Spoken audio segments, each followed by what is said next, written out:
Ini Mas Afif sedang seleksi ini ya. Ketua kelasnya ya. Semoga Allah beri kemudahan, kelancaran, bisa lolos.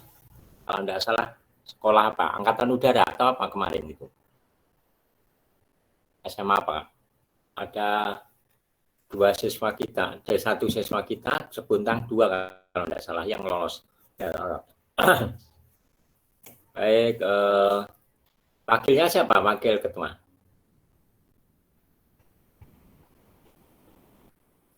Halo? Kok tidak ada yang jawab? Siapa? Dian, Mas Mas Dian, pimpin.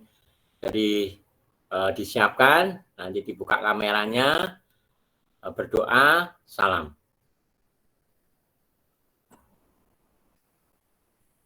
Mas Dian, halo, tinggal lari.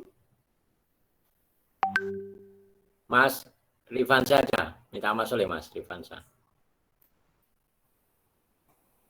Ya.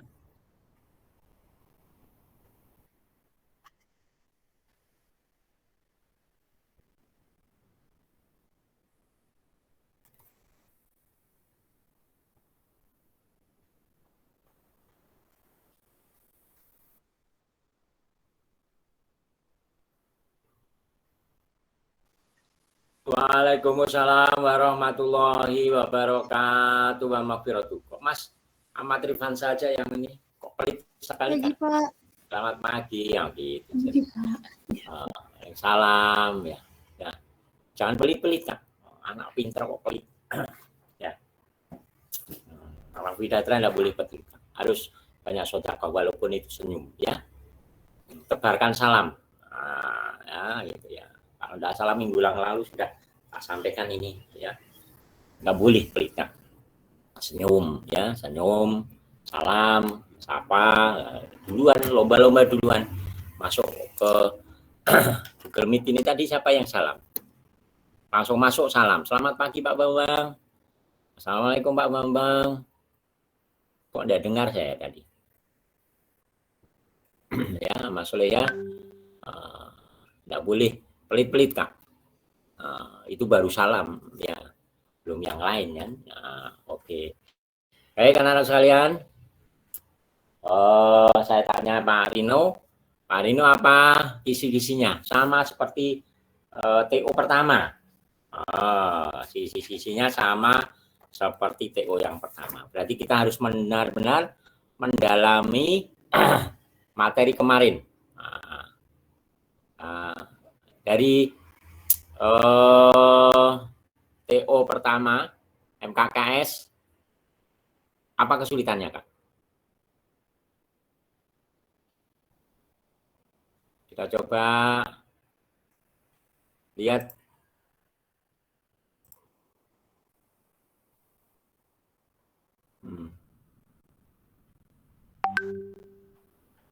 Ini contoh interaksi. Ini harus benar-benar dikuasai ya, benar-benar dikuasai. Karena sama dengan ini TO pertama.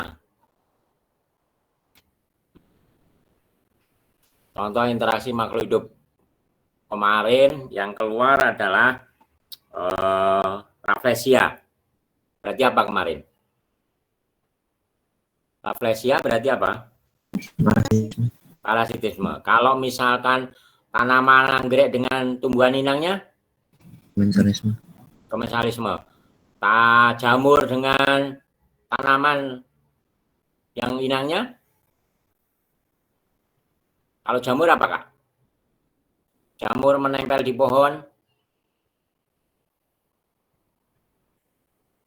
Apa? Jamur menempel di pohon.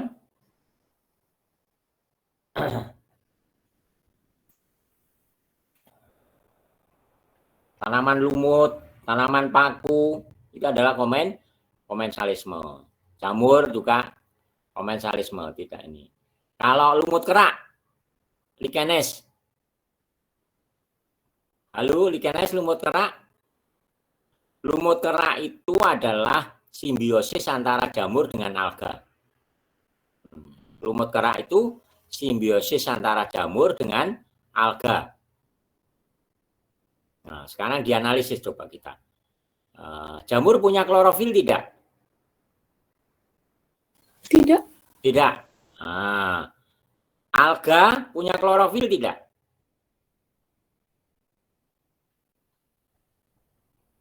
Lalu alga, ganggang? Ada. Ada. Nah, simbiosisnya di sana. Jadi jamur karena tidak punya klorofil, berarti mengambil makanan di alga. Nah, karena alga punya klorofil, bahan baku untuk proses fotosintesis apa, Kak? Klorofil kan untuk fotosintesis. Apa bahan bakunya? Karbon dioksida. Karbon dioksida dan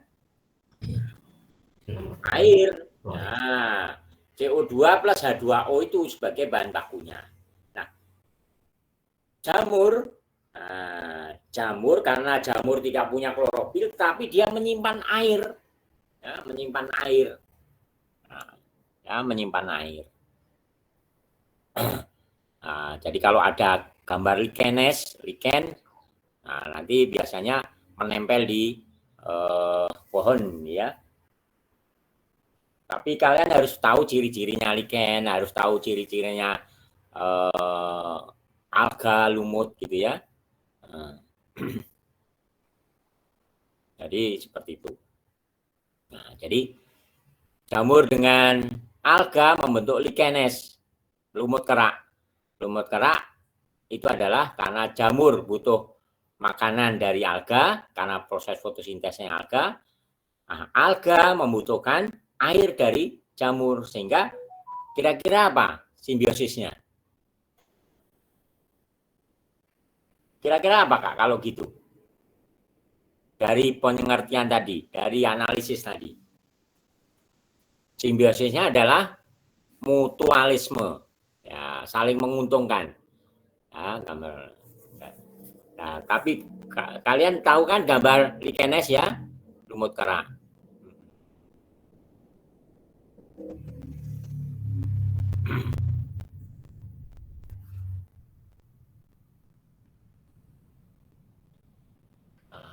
Kalau lumut, nah lumut saja biasanya ujung-ujungnya bercabang dua. Nah, itu ada lumut daun, ada lumut hati.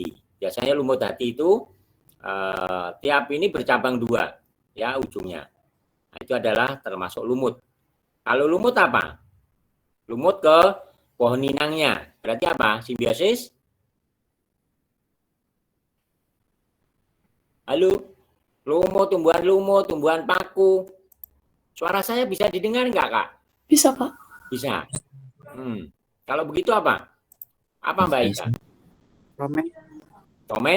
Komensalisme. Jadi lumut itu paku. Apa cirinya tumbuhan paku? Masih ingat ciri khasnya? Misalkan ada tanaman menempel, kalian tidak tahu itu tanaman apa.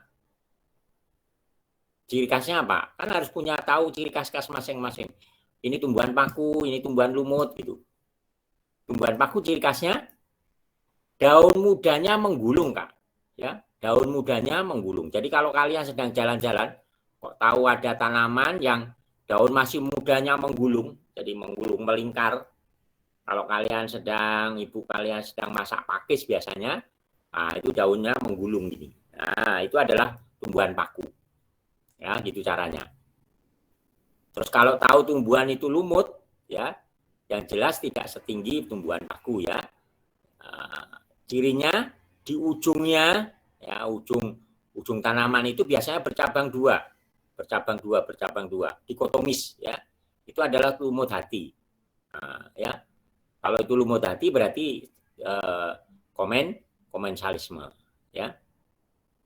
Itu Pak cara memudahnya. Kalau tumbuhan monokotil, dikotil bijinya nanti ya, ke bijinya. Tapi biasanya jarang kita ya akarnya.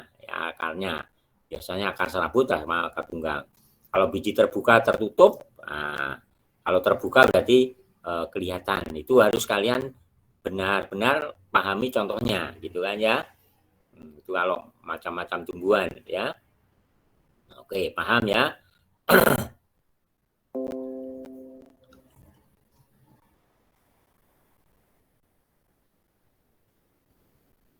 Baik, berikutnya sekarang jaring-jaring makanan. Nah, jaring-jaring makanan ini kalian pahami jika salah satunya mati, gitu ya. Kalau itu mati, maka setelahnya berarti kalau ini mati, belalangnya mati, setelahnya berarti menurun. Sebelumnya jadi meningkat karena tidak dimakan. Walaupun di sini ada 2 konsumen 1, ya. Nah, jadi gitu teorinya. Kalau misalkan padinya mati, ya berikutnya yang menurun ya. Berikutnya yang menurun akhirnya ya total semua karena pusatnya adalah di padi ini ya. Tapi yang langsung ya, yang kena efek langsung adalah yang herbivora, konsumen 1 ya, gitu paham ya. Insya Allah nomor 2 ini, insya Allah karena ada gambar, ada jaring-jaring ini, insya Allah mana yang mati gitu ya. Tapi kalau interaksi ini benar-benar kalian pahami gambarnya. Nanti kalau ada gambar apa gitu ya, seperti kemarin ada gambar tanaman rafflesia. Ini tanaman apa gitu ya. Itu tadi. Ya, kalau tumbuhan paku menggulung, kalau tumbuhan lumut, terutama lumut hati itu ujungnya bercabang 2 karena paku dan lumut adalah simbiosis. Apa tadi? Paku, lumut, Komen? Nah, nanti kalau di situ ada yang menempel lebar gitu ya, menempel lebar seperti lumut, tetapi lebar saja. Nah, dikatakan sebagai lumut kerak. Lumut kerak tadi apa? Mutualisme? Mutualisme. Nah, ya oke ya. Kalau netral tahu ya, netral tidak ada kaitannya. Pokoknya di situ ada capung, ada kambing. Nah, sudah ada hubungannya.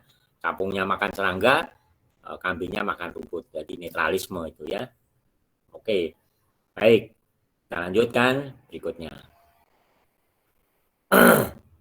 Nah, sekarang ciri makhluk hidup. Nah, jadi kalian harus pahami ya ciri makhluk hidup. Oh, ini tumbuh, ini berkembang, ini ada ayam.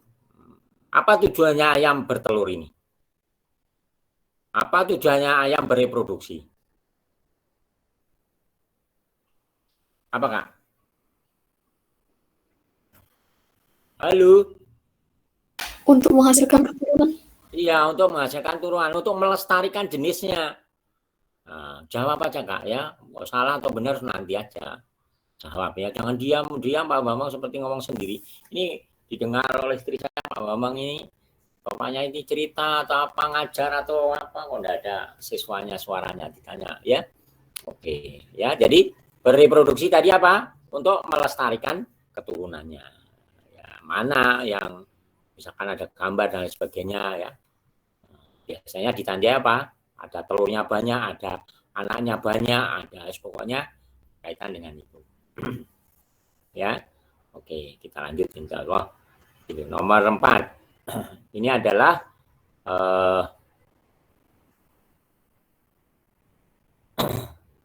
berkaitan dengan efek rumah kaca dan ya AC, nanti ada CO. CO itu nanti menyebabkan ya, menyebabkan ozonnya menipis dan lain sebagainya ya. Kalau illegal logging apa?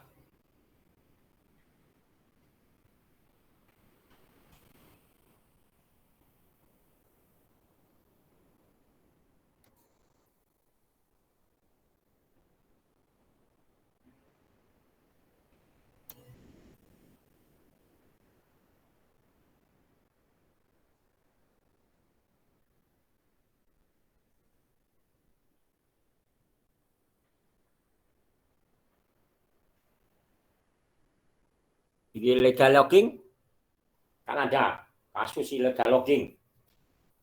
Berarti apa itu? Penebangan liar. Penebangan liar. Nggak dengar kan? Penebangan liar. Ya, penerbangan liar, illegal logging. Berarti apa?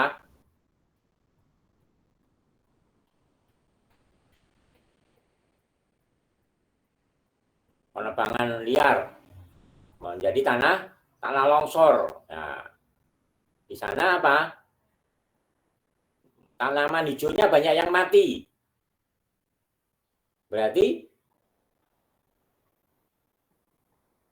karbonnya tidak bisa diserap, tidak bisa dimanfaatkan dalam proses fotosintesis. Berarti apa akibatnya? Meningkatnya karbon. CO2-nya, iya, CO2-nya banyak di di luar, ya di angkasa. Kan tumbuhan hijaunya dipotong illegal logging. Hutannya habis. Akibatnya banyak-banyak kendaraan mengeluarkan CO2, CO akhirnya banyaklah di alam, menyebabkan menipisnya ozon ya.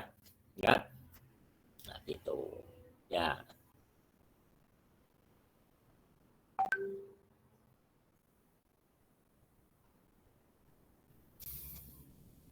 Lanjut. Apalagi proses ekspirasi inspirasi.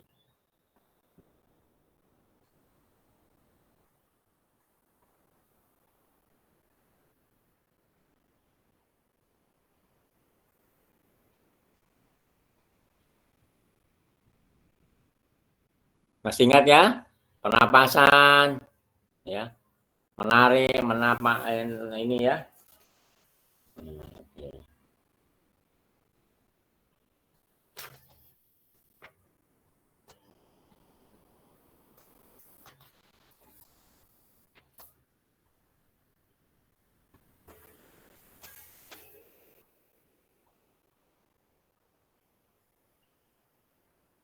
Oke, pernapasan bisa.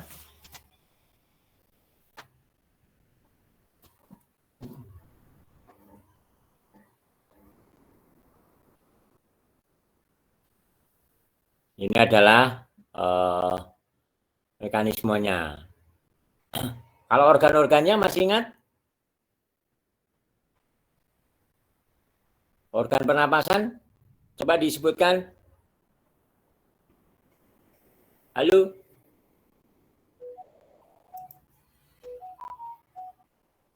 Organ pernapasan, siapa bisa? Virus? Agak lupa, Pak. Eh? Agak lupa sedikit. Lupa sedikit coba. Yang ingat apa coba sebutkan? Hidung, Hidung, laring, laring, pangkal tenggorok. Namanya pangkal tenggorok atau laring. Kalau faring itu ke esofagus, anak tekak, ya. Di sana. Kalau laring itu pangkal tenggorok, di sana ada epiglottis, menutup saluran pernapasan pada saat kita makan. Terus? Trakea atau tenggorok. Habis trakea? Bronkus.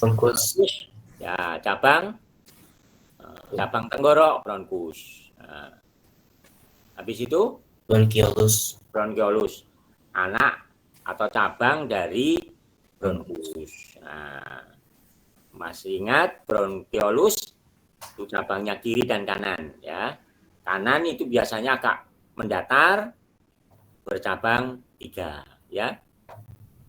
Kalau yang ke kiri itu agak turun, panjang, bercabang 2. Itu yang biasanya karena agak turun, biasanya itu sering kena penyakit, ya, kena bakteri dan lain sebagainya, itu biasanya paru-paru kiri, ya. Baru ke alveolus, di dalamnya ada paru-paru, di dalamnya ada alveolus. Masih ingat ada 3 fungsi hidung?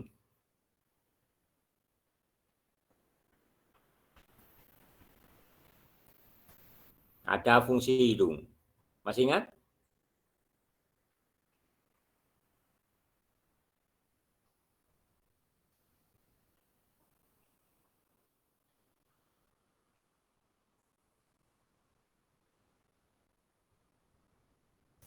kecil rongga hidung. Udara. Penyaring, Udara.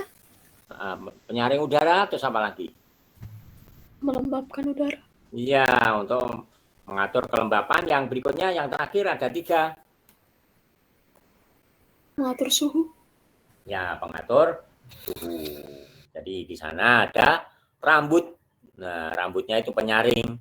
Di sana ada juga mukus. Mukus itu lendirnya itu untuk menangkap yang kotoran-kotoran atau bibit penyakit.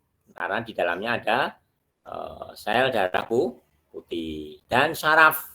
Nah, makanya kenapa orang yang kena sakit COVID kemarin itu kok tidak merasakan bau. Nah, sebenarnya sebentar ini.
Oke, kita ya.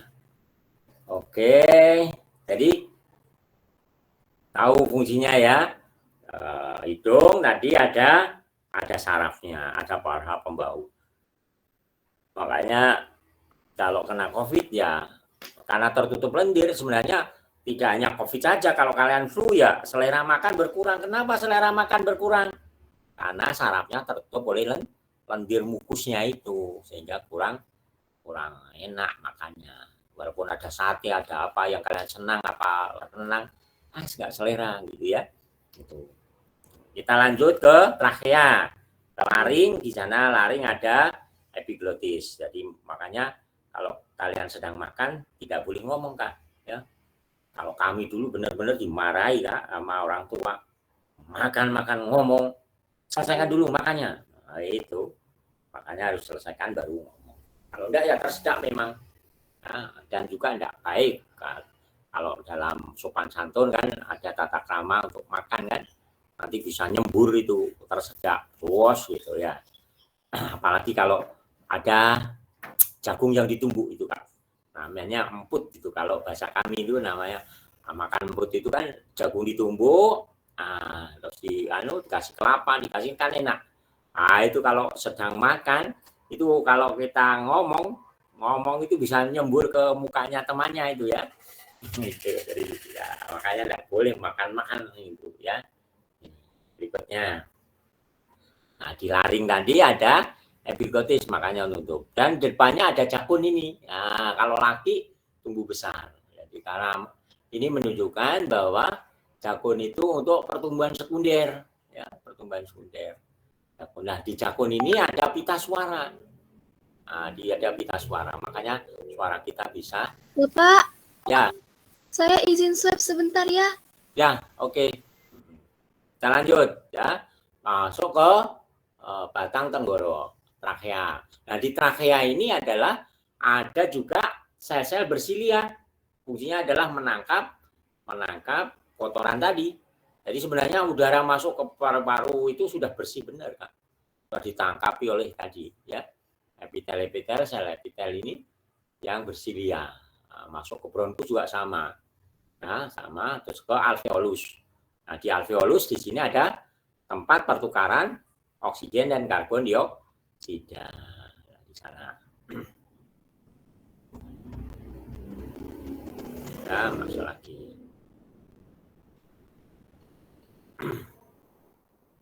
Nah, terus gitu ya, di sana ada pertukaran. Itu adalah fungsi dari organ-organnya ya.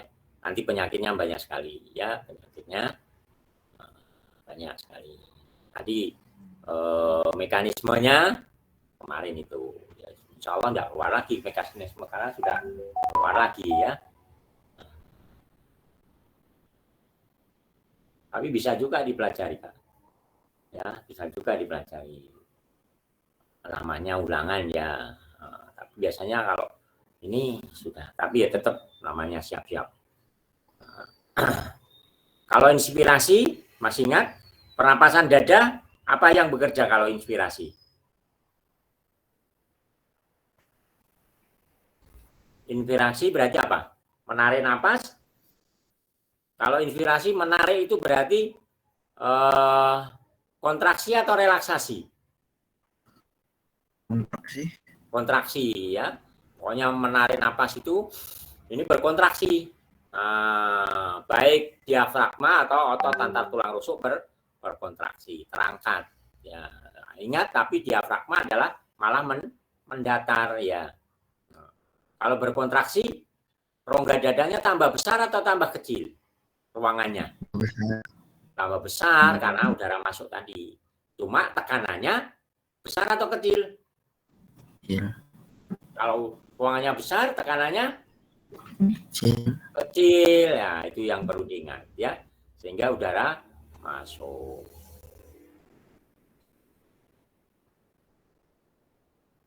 Oke, kita lanjut. Jadi paham ya? Itu.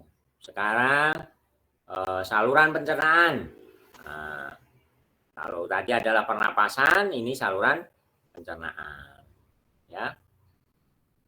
Masih ingat salurannya, urut-urutannya, organnya, mulut, Tenggora atau kerongkongan? Barusan saja kita bahas. Kalau makanan. Kerongkongan. Kerongkongan nama lainnya apa? Esofagus. Ya, esofagus masuk ke lambung. Ya. Mulut ada berapa enzim? Satu saja. Namanya apa? Enzim tialin. Petialin atau amilase, ya, enzim petialin atau amilase. Di sana ada berapa kelenjar?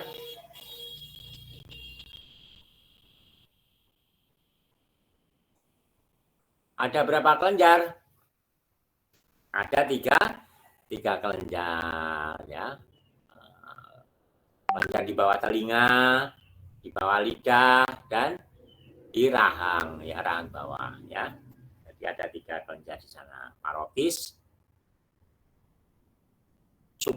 sublingualis, dan mandibularis. Maksilaris atau mandibularis, pokoknya di bawah lidah dan di rahang bawah, ya. Oke, itu ada kelenjar. Kelenjarnya menghasilkan enzim. Enzim petialin berarti mengubah apa? Mengubah apa? Atau nama lainnya amilase, berarti ase enzimnya mengubah namanya itu, ya. Amilase berarti mengubah amilum menjadi apa? Silakan, ya, jadi glukosa tentunya, ya. Tambah paling bawah, ya. Atau jadi 2 glukosa atau 3 glukosa, ya, di sana. Atau amilum berubah menjadi gula tentunya, ya. Kalau di lambung ada enzim apa? Pepsin dan tripsin. Ya. Pepsin, renin, dan HCl, ya. PQRST. P-nya itu di pepsin di lambung. Saya ngapalnya gitu, ya. Sinsin, tripsin, pepsin itu adalah protein, ya. Kalau renin itu menggumpalkan, ya, mengemulsikan lemak, ya, lemaknya supaya bisa larut dalam air, ya. Jadi sabun itu. Nah, HCl-nya membunuh bibit penyakit, ya. Kalau di usus halus udah namanya jadi lebih spesifik lagi, ya. Tripsin, tadi yang dari pepsin ke tripsin. Lemaknya lipase, karbohidratnya, glukosanya, dan lain sebagainya dipecah lebih, ya. Oke, ada pertanyaan? Itu adalah usus 12 jari masuk ke, terjadi ada 3 di sana, kan? Apa saja? Usus 12 jari, usus apa? Usus halus ada 3. Usus 12 jari, duodenum, usus kosong, dan usus penyerapan. Ilium dan yeninum, ya. Di sana diserap, diedarkan ke seluruh tubuh. Kalau sari-sari makanan yang mengedarkan siapa, Kak? Sel darah merah. Sel darah merah. Kalau karbon dioksida dan oksigen, jangan lupa, ya. Kalau sari-sari makanan adalah plasma darah. Tapi kalau oksigen dan karbon dioksida adalah sel darah merah, ya. Jadi kalau selnya itu mengangkut gasnya, kalau sari makanan adalah plasmanya, cairannya, ya. Cairannya, Mbak, tidak, ya. Cairan harus diingat, ya. Jadi plasma darah yang mengangkut adalah air dan sari makanan, ya. Kalau oksigen, karbon dioksida atau gas-gas lain adalah Sel darah merah. Nah, kalau begitu sel darah putih untuk apa? Untuk membunuh bibit penyakit. Dia pemakan bibit penyakit. Sehingga disebut dengan apa? Fagositosis. Karena dia sel darah putih itu bisa menembus kemana-mana. Sehingga geraknya disebut dengan gerak amuboid. Jangan lupa. Nah, kalau begitu, kalau kena luka, tugasnya siapa? Yang membekukan darah. Tugasnya siapa, Kak? Keping darah. Lah ini kok diam aja, Bang Bambang. Sedihnya.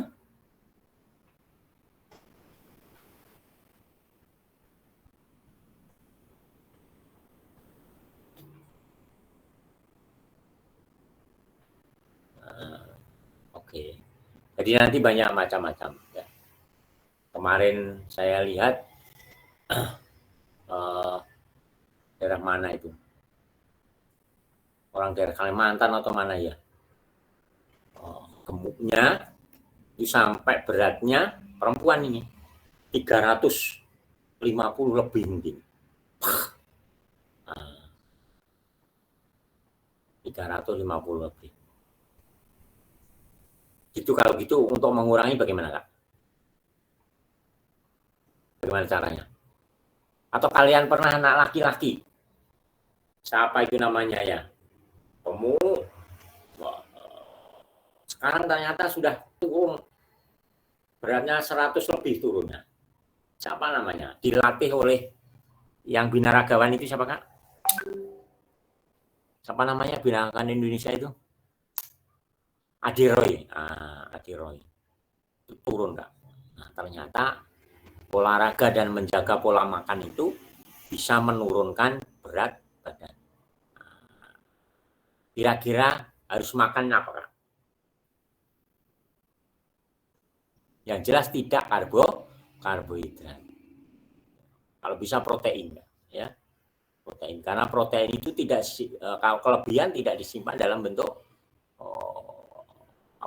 cadangan makanan, dibuang, ya, atau buah-buahan. Ya, buah-buahan itu tentunya buah-buahan yang tidak mengandung gula, ya, dari buah-buahan yang, tapi mana ada buah-buahan yang ini, ya, atau sedikit kalori.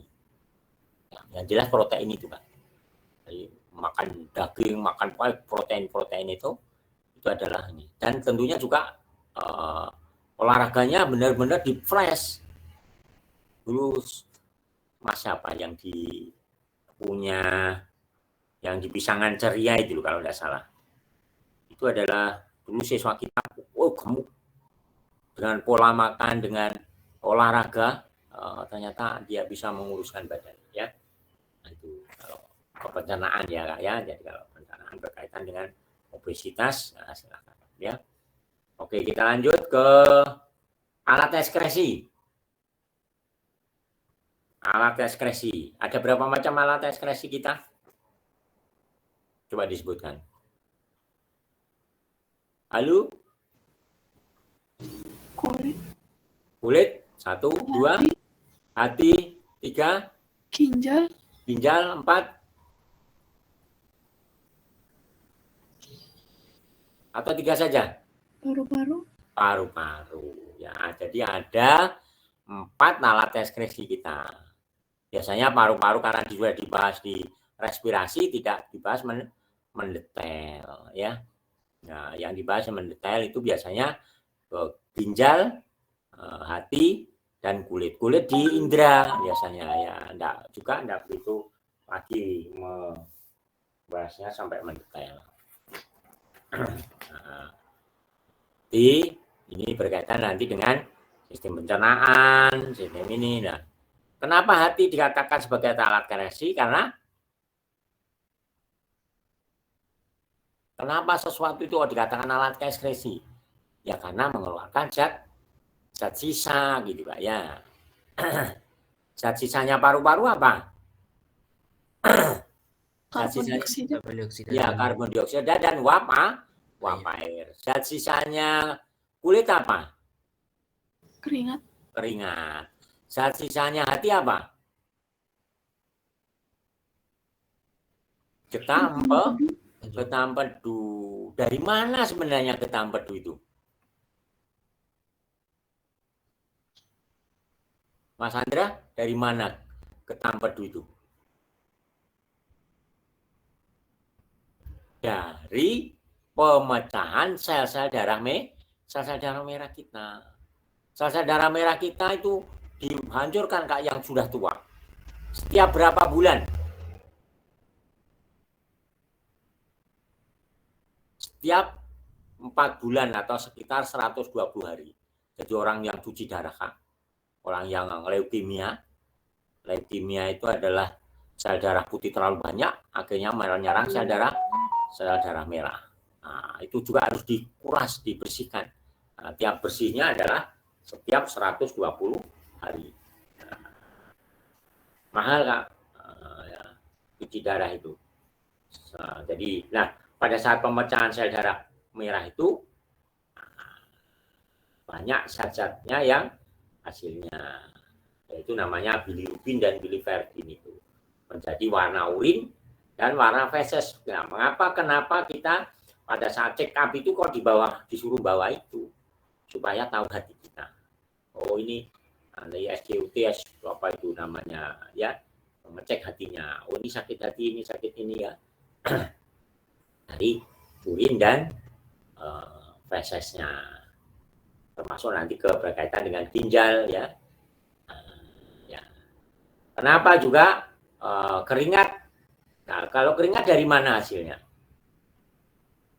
Dari kegiatan metabolisme tubuh kita. Ya, misalkan dingin-dingin hujan, kalian nggak kencang-kencing, ya, karena tidak bisa mengeluarkan urin, tidak menghasilkan keringat, akhirnya ke urin. Nah, urinnya sering sana. Ya. Masih ingat tahap ekskresi Kak? Ini kelas 2 ini. Ginjal ada 3 fungsi sebagai apa? Proses kerja ginjal. Filtrasi, terus apa? absorpsi, reabsorpsi. Ya, menyerap kembali, reabsorpsi, dan terakhir augmentasi. Ya, jadi penyaringan, menyerap kembali, reabsorpsi, dan menambah zat-zat yang tidak dibutuhkan, namanya augmentasi. Masih ingat mangkok dan pentolnya itu? Ya, sama seperti kemarin itu, bonggol sama mangkoknya ya. Di sana ada filtrasi, berarti di mana terjadi filtrasi? Di mana? Glomerulus. Iya, glomerulus itu. Ada kapsul albumin dan di sana ya ada kapsul albumin dan glomerulusnya ya. Nah, di sana ya, di sana ada filtrasi masuk ke ductus contortus proximal, itu terjadi reabsorpsi di lengkung handle-nya itu ya, menyerap kembali zat-zat yang dibutuhkan terutama air ya, gitu ya. Akhirnya lewatlah langsung ke ductus contortus distal, di sana terjadi penambahan zat, akhirnya mengumpul ke kolektifus ya. Jadi yang pertama adalah filtrasi, jangan lupa itu Kak ya urut-urutannya. Itu tentang alat-alat ekskresi. Biasanya yang sering keluar adalah ginjal ya. Lanjut ke pembuluh darah, sistem transportasi darah. Ada apa di sana? Organ apa saja yang berkaitan dengan sistem transportasi darah, apakah?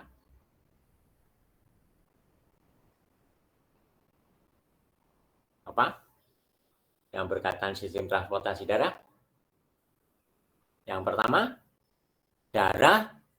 Yang kedua, pembuluh darah. Yang ketiga, jantung, ya. Darah, jantung, dan pembuluh darah. Tadi sudah disampaikan, sudah diingatkan tadi ya, tentang yang mengangkut zat makanan tadi. Berarti sebenarnya darah ada dua komponen besar. Apa dan apa?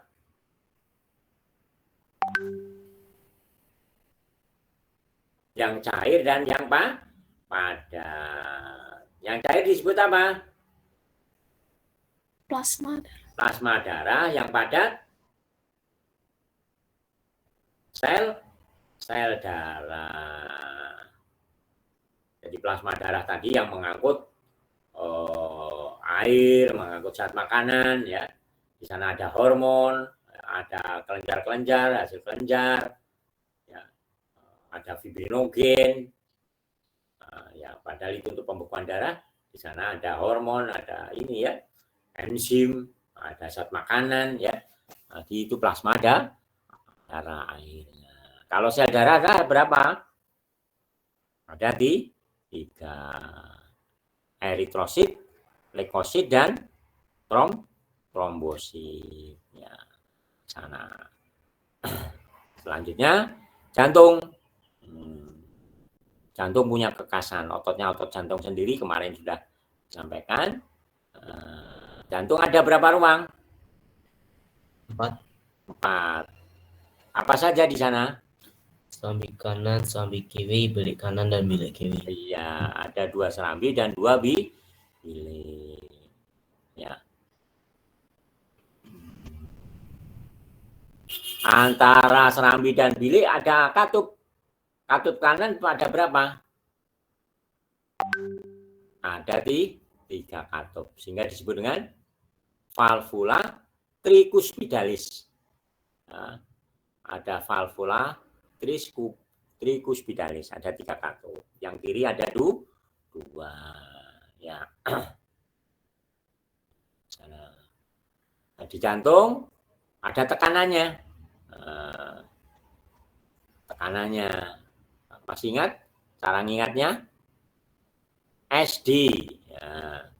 Sistol dan diastol. 120/80.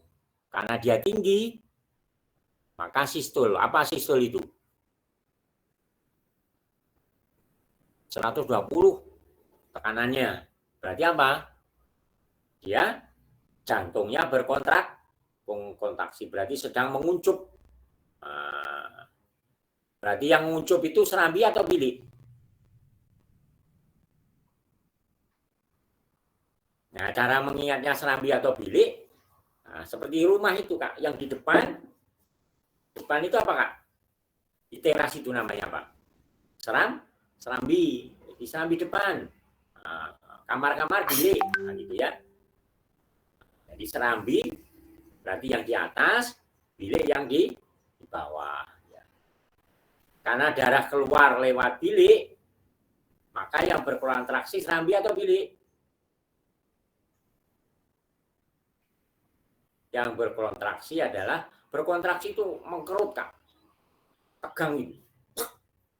Nah, itu. Berarti biliknya dipompa. Berarti darah keluar. Nah, karena darah keluar dari jantung, maka tekanannya jadi lebih tinggi. 120 mm Hg.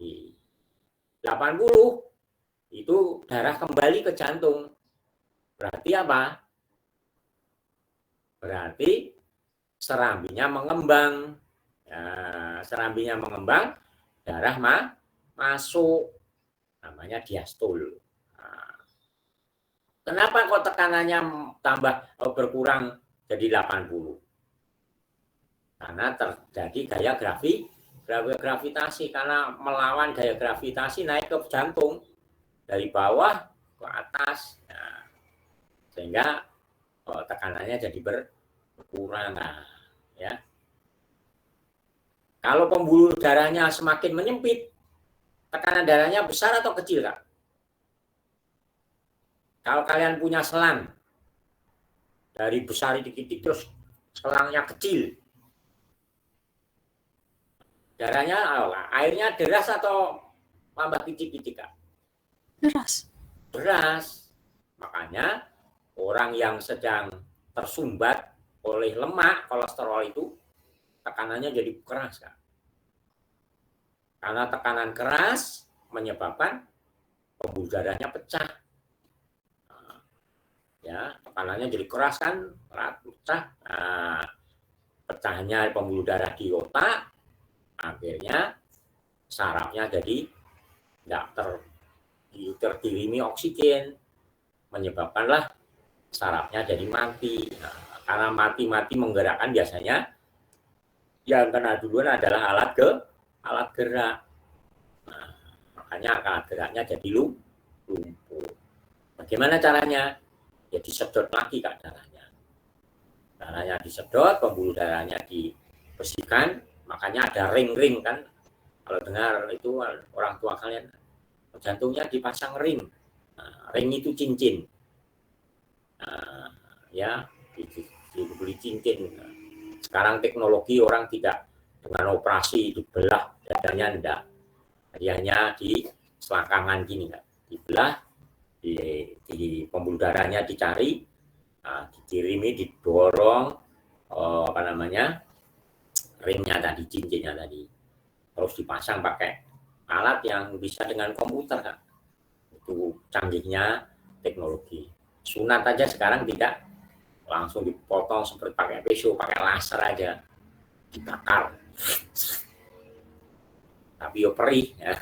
Tapi insya Allah dibiuskan sekarang kan tidak ada operasi kan juga gitu kan sekarang teknologi. Nah, calon-calon kalian nanti tapi tidak boleh pelit Kak ya, tidak boleh pelit ya, harus dermawan. Oh, saya kan kerja ini uang saya, tidak Kak.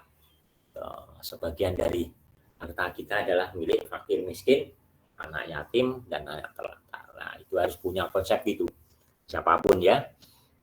Tapi katanya enak jadi guru. Pernah saya ketemu siswa di Dokter Pratama. Bagaimana Bu Dokter? Nah, Pak Bambang, masa enak guru Pak Bambang katanya. Ya masa? Iya dokter itu katanya kan uangnya banyak, saya bilang. Iya uangnya, tapi kita jaganya 24 jam. Nah, kita panggilannya mendadak. Nah, kalau guru kan pagi aja, siang ya tanggung jawabnya Kak. Kalau begitu ya sama. Ya, tapi tidak apa-apa. Asal kalian senang, kalian senangi ilmunya mesti senang. Tidak ada susah ya. Pesan Pak Bambang itu tadi. Jangan pelit gitu aja. Ya, dermawan Kak. Makanya anak saya itu semuanya saya beri nama dermawan semua. Dermawan itu tidak harta. Dermawan itu bisa pikiran, bisa tenaga, senyum pun itu dermawan, ya. Sedekah, ya. Karena orang dermawan itu tidak akan miskin. Nah, gitu. Jadi anak saya itu semuanya namanya dermawan. Ada artinya yang dermawan. Alimatullah inas. Khairiyah itu anak yang dermawan. Alimatullah nabila ulfa. Juga dermawan. Ya masing-masing Kak ya. Kita lanjut. Nah tadi jantung sudah. Tadi jantung. Sekarang pembuluh darah. Jadi ada pembuluh darah arteri dan pembuluh darah vena dan pembuluh darah kapiler. Apa artinya arteri itu Kak? Pembuluh darah arteri, aorta, arteri, arteriol, kapiler darah. Apa arteri Kak? Mas Andra? Apa arteri? Pembuluh darah yang keluar dari jantung. Nah, gitu ya. Pembuluh darah yang keluar dari jantung. Ya. Kalau dijawab mengangkut sebenarnya tidak pas, Pak. Karena ada namanya arteri pulmonalis, itu mengangkut karbon dioksida. Vena pulmonalis itu mengangkut oksigen. Jadi tidak pas kalau dikatakan bahwa arteri itu mengangkut, tetapi arteri itu keluar dari pembuluh darah yang keluar dari jantung. Vena itu pembuluh darah yang menuju ke jantung itu yang pasnya. Ya. Nah, arteri katupnya hanya satu aja, yaitu di jantung itu, aorta itu ya. Namanya katupnya apa, Kak? Valvula semilunaris, bulan sabit ya. Jadi hanya satu aja. Jadi kalau sedang keluar jantung keluar ke darah keluar dari jantung, itu tidak boleh dihalang-halangi secepat-cepatnya. Nah, karena membawa oksigen. Makanya kalau berkaitan dengan kebaikan tidak usah dipikir, langsung ini sana butuh. Nah, gitu ya. Nah, gitu.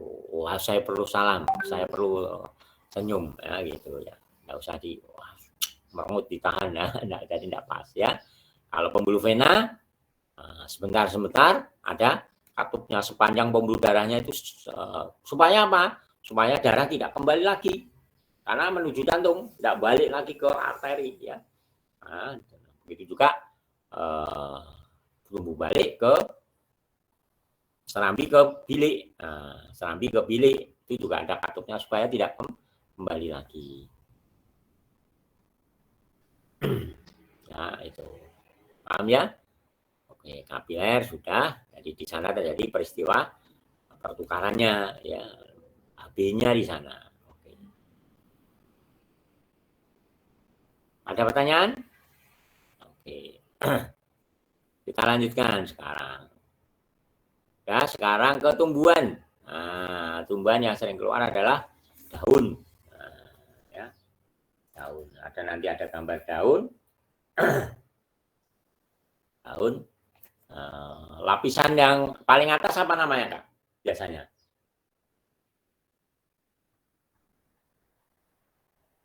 Lapisan paling atas dari daun. Lapisan epidermis paling luar. Kalau pada hewan manusia apa namanya? Kulit. Epitel. Nah, itu. Kalau di tumbuhan namanya epidermis, kalau di hewan dan manusia namanya epitel jaringannya. Di bawah jaringan epidermis pada daun biasanya apa?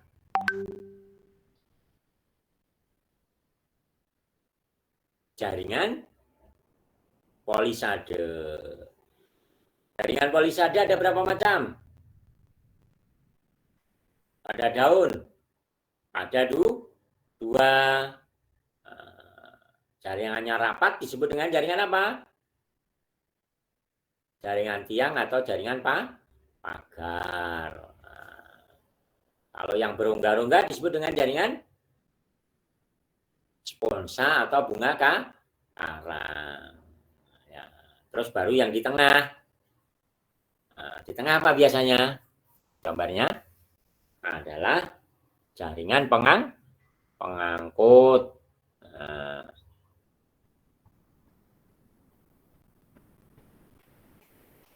Jaringan pengangkut. Jaringan pengangkut kita ada berapa? Jaringan pengangkut pada tumbuhan maksudnya. Dua. Apa? Xilem dan phloem ya, jaringan pengangkut xilem dan phloem ya. Jaringan pengangkut xilem dan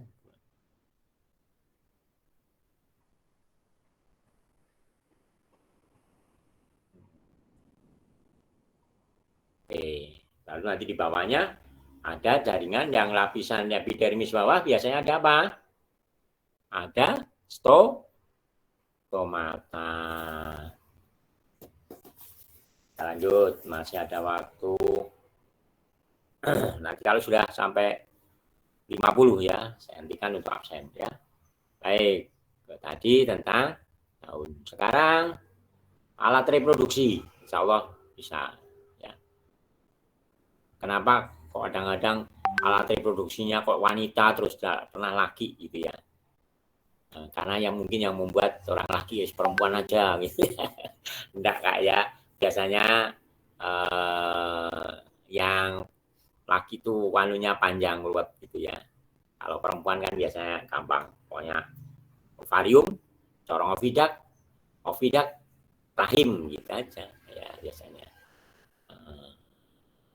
Ovarium untuk apa, Kak? Apa fungsinya ovarium? Menghasilkan ovum. Apa fungsinya corong oviduct?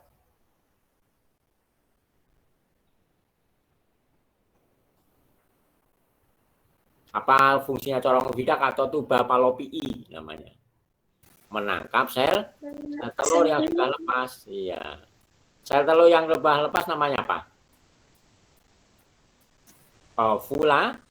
Ovulasi. Lepasnya sel telur dari ovarium namanya ovulasi.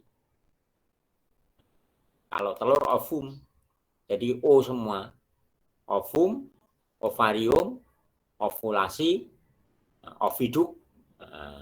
Apa fungsinya oviduk? Tempat fertilisasi.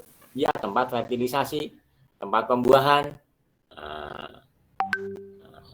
Nanti nempel lah ke dinding rahim atau uterus. Di sana terjadi pertumbuhan. Masih ingat? Macam reproduksi ada berapa? 2. 2. Apa dan apa? Seksual, aseksual. Seksual dan aseksual. Ya kalau ovivivir, ovovivipar apa? Seksual.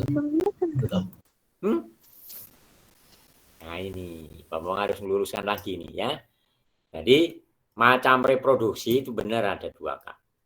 Secara generatif atau vegetatif dan vegetatif. Seksual atau aseksual. Cara kawin atau tidak kawin. Itu macam reproduksi atau perkembangbiakan. Kalau ovipar, vivipar, ovovivipar itu adalah macam perkembangan embrio. Saya ulang lagi, macam perkembangan embrio. Manusia bertelur atau tidak, Kak? Virus, kamu sudah bertelur belum? Pak Bang pornonya. Nah, manusia itu bertelur atau tidak? Loh, manusia itu juga bertelur, Kak. Menstruasi itu adalah melepas sel telur dari rahim uterus karena tidak dibuahi, maka dilepas. Loh, Pak, bagaimana kita bisa lihat? Ya, telurnya manusia kecil sekali. Nah, kenapa telurnya burung besar? Kenapa, Kak? Kenapa ayam telurnya besar? Angsa telurnya besar, bisa dilihat gitu maksud saya. Burung bisa bertelur besar. Karena perkembangan embrio ada di dalam telur, Kak. Jadi makanan-makanan semuanya disediakan di sana. Maka jadi telurnya besar. Kalau manusia tidak. Nah, karena perkembangan embrionya di rahim, maka makanannya dari ibunya nggak usah besar-besar untuk apa? Toh nanti diberi makan oleh induknya. Ya, Allah itu menciptakan sangat-sangat sempurna, Kak. Ya, Allah menciptakan itu sangat-sangat sempurna. Sehingga pertumbuhannya ada di rahim, ya. Makanya disebut melahirkan. Kalau burung ya di telurnya, harus telurnya harus besar, makanannya harus disediakan, ya. Itu kayak, jadi jangan sampai salah lu ya. Oke, kita lanjut. Tahu ya fungsi-fungsinya. Oke, sekarang tadi perkembangbiakan pada manusia, sekarang perkembangbiakan pada tumbuhan. Masih ingat macam penyerbukan berdasarkan asal serbuk sari? 4 apa saja?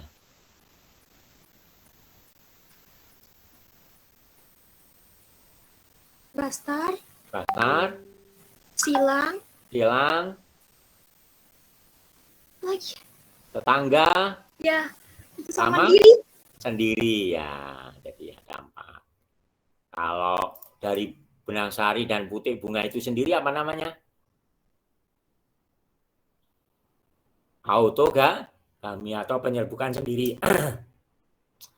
Kalau bunganya dari lain pohon yang sejenis, tetangga. Geotonogami, tetangga, gitu ya. Nah, Kalau sendiri tadi auto itu sendiri, autogami. Kalau tetangga, tetangga itu berarti dari lain bunga yang sejenis, lain bunga yang sejenis dalam satu pohon, itu tetangga. Kalau silang, lain pohon, bunga yang sejenis, berarti tanamannya sama, tanaman A, tanaman B, tapi pohonnya sama. Ya, artinya apa pohonnya sama? Jenis tumbuhannya sama. Mangga gadung dengan mangga gadung lain pohon. Nah, itu silang. Ya. Kalau bastar lain. Misalkan warnanya merah dengan warnanya hitam, nah, itu sudah bastar misalkan ya. Oke.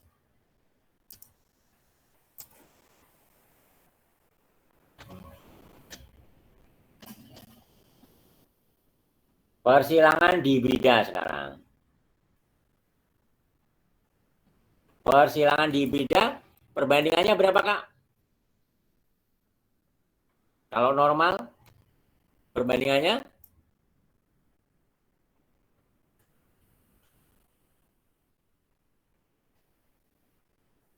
berapa? Halo, hibrida, Mbak Ega? 9. Ya, 9 masuk 1 saja. 9, 3, 3, 1.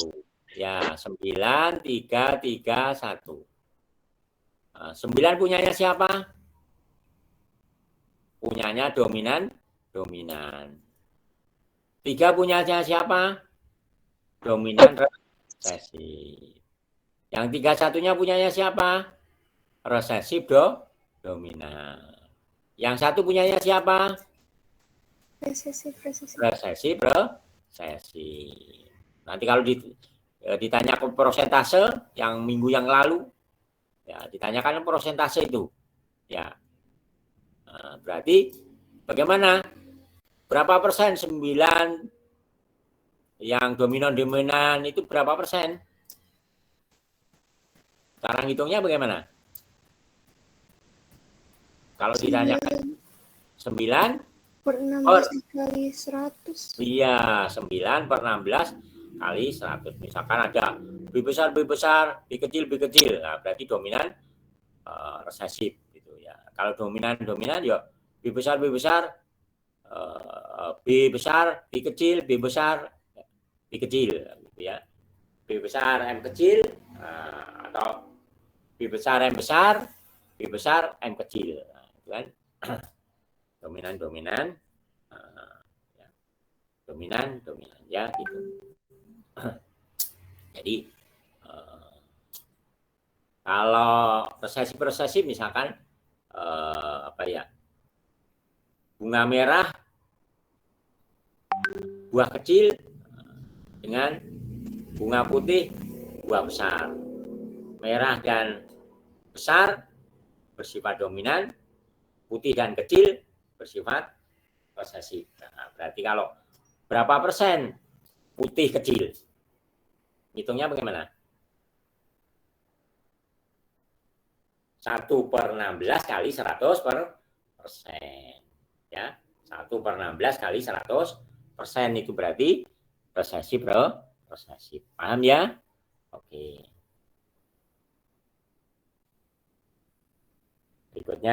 Pertanyaan berikutnya biasanya adalah pemanfaatan bioteknologi. Nanti dikasih lihat tabel ya. Biasanya yang modern sama konvensional. Konvensional ya tempe, tahu, tempe apalagi tape itu ya konvensional ya.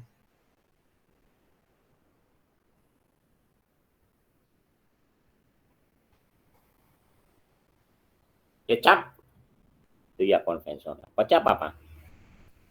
Pakai aspergillus. Tata koko, keju ya. Nah, itu. Oke. Ada pertanyaan? Fotosintesis, nah ini masih kurang satu. Fotosintesis. Fotosintesis apa? Yang pakai tanaman hibrida apa tujuannya? tanaman. Kita praktikum dengan tanaman hidrilla, corong. Itu apa tujuannya? Bahwa fotosintesis menghasilkan oksigen. Kalau yang minggu lalu, apa? Fotosintesis menghasilkan zat makanan. Alhamdulillah, jazakumullah khairan. Demikian anak-anak sekalian, saya absen. Ahmad Rifan Syada, Adelia Virus, Hadir, Pak. Adelia Gracela, Hadir, Pak. Alia, Hadir, Pak. jangan lupa Mbak Alia ya, ngisi absen. Andra, Hadir, Pak. Angga Brilian, Hadir, Pak. Artika, Hadir, Pak. Atila, Hadir, Pak. Patrick, Hadir, Pak. Christian Bagas, Hadir, Pak. Davina, Hadir, Pak. Desita, Hadir, Pak. Dian, Hadir, Pak. Ega, Hadir, Pak. Farid, Hadir, Pak. Jesslyn, Hadir, Pak. Muhammad Rizky Fajar, Hadir, Pak. Muhammad Alif, Hadir, Pak. Muhammad Afif izin. Mutiah, Hadir, Pak. Nabila, Hadir, Pak. Nares, Hadir, Pak. Naufal, Hadir, Pak. Rahma Alia, Hadir, Pak. Rasha, Hadir, Pak. Renata, Hadir, Pak. Sausan, Hadir, Pak. Sevilla, Hadir, Pak.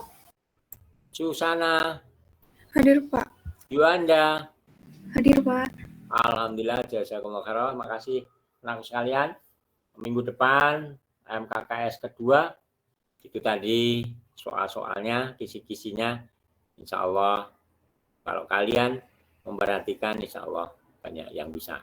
Demikian dari Bapak Bang. Wassalamualaikum warahmatullahi wabarakatuh.